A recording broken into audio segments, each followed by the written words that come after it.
Hi again, folks. So I'm just going to start by unpacking the power supply that I got for this build. It's the Master MWE Gold 750 watt fully modular power supply. I paid roughly $80 for this component, and I'm excited to see what I got for my money. To start, I already took the plastic off. I just took it off of here and I threw it over there.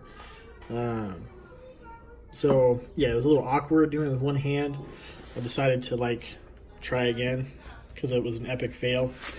So anyway, to open this thing, I guess you just pull on this part here and it sort of opens up like so.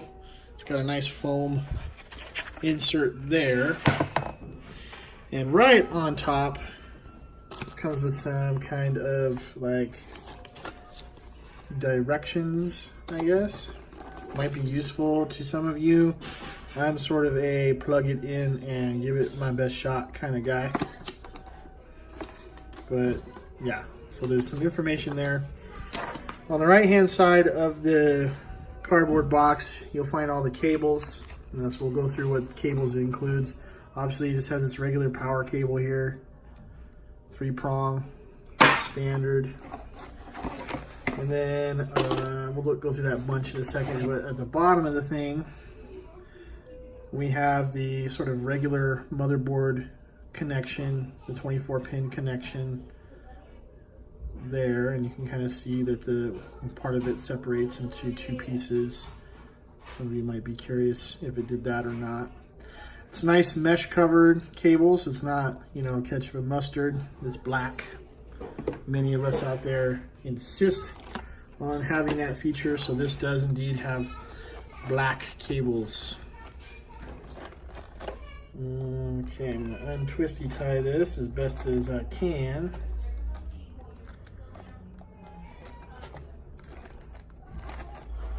All right, man.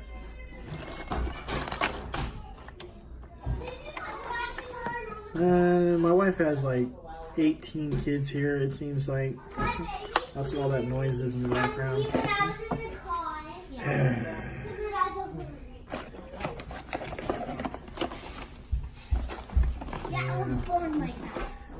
This is really difficult with one hand. Well, Amy, this is an epic fail. Epic fail. You gotta get a stand for it. No. It has cables. Anyway, let's set them aside. But this is the good part right here. What are you doing, Uncle? I am trying to make a memory for me to look at later on. Girl, come sit on the couch, please. Okay. Okay, there we go. Just leave it right there. Go sit on the couch. So, as you can see, it comes nicely packaged in its own little foam housing. And it is also plastic wrapped. It's got its nice little label there. There's its modular side. There's the power side. I'm going to set it down for a second and move the box. Oh, hey, there's some hardware in there. So it does come with some hardware. 4 sort of standard screws that you normally use to screw in your PSU. So that's nice. Alright. As far as the cables go, man, there is a lot of them. I'm going to try to separate them out as best as I can here. But they're sort of all tangled up, which I kind of find irritating. I would much rather than package this where each individual cable is separated in some way. That would make more sense to me. Okay, there is one. Let's see. This looks like a PCIe cable right here. And it is flat black. A lot of people like that. You have the option of doing 2 or 4 pin there. This might actually be the other motherboard cable. I don't know. Though there's that one there. You people who know better than I do will know what it is. Then there is Another one just sort of like it.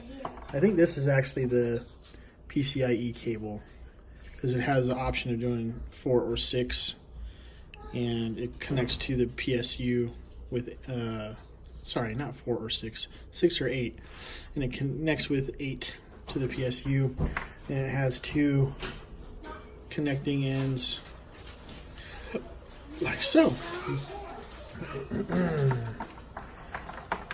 Got plenty of Molex going on. If you're into that sort of thing, I don't plan on using any Molex cables for anything.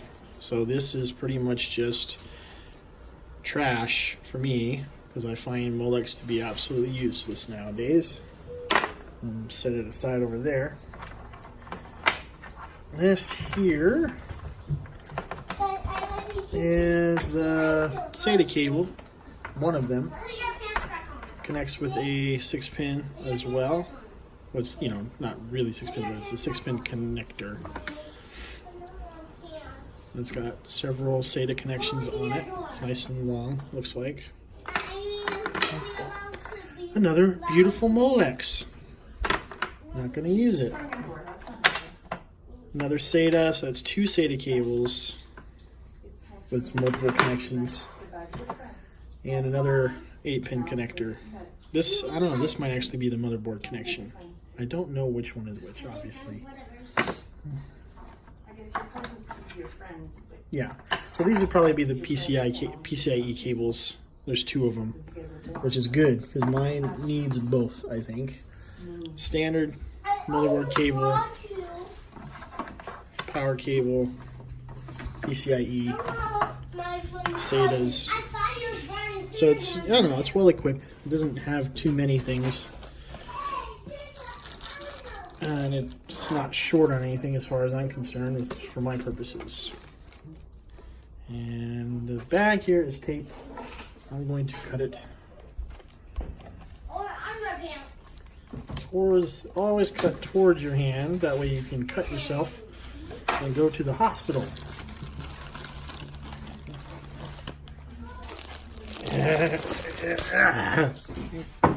Okay. That is really nice looking. Holy smokes. I really dig it. I think it looks beautiful. I'm almost sad that it is going to be under a shroud in the case that I chose. And you won't be able to actually see this, but it is really nice. It's not the nicest one I've ever had. I got a really, really cool one a while back. It was only a 550 watt, but this one is pretty darn close to as nice. And for a lot cheaper. It's pretty standard over here. There's no extra like button to make it run fanless or anything like that. Cooler Master. Give you a little, in case you wanted to see all that. There you go. Okay, to review. Actually, let's look at this too because you guys probably want to see what connections. It's got 3 PCIe connections. It's got the 4 SATA connections, sorry, and the 2 motherboard connections there. So it's got plenty of connectivity as far as I'm concerned. I think it's going to work perfectly well. So if I'm looking over here at the cables, obviously this smaller end here is going to connect to the PSU. We got 4, 5, 6, 7, 8, 9, wait. 4, 5, 6, 7, 8, 9, 10. 5 and 5, yeah. So that's the end that's going to connect to the power supply, and then this end here, this long one here, is going to connect to the motherboard. And then this fella here, I'm kind of curious about, like, where is it? Is it just going to plug into the PCIe? Yeah, it says CPU and PCIe. So never mind. So this will plug into one. I'm going to be using all three of these things, man, because my motherboard, or excuse me, my Vega 56 is going to need two PCI Express cables, 8-pin cables. So all three of these for me will be populated, as well as these two. And I think I might be using one SATA connection for a drive that I'm going to use, that I'm getting later, that's coming in the mail still, not obviously for the M.2 that I have. That's just going to go directly on the motherboard. And that's what I'm going to be using here, along with this fella on the back side of it, so that I can actually get power from the wall. Anyway, that was pretty rough, so yeah. I hope this was useful. Signing off.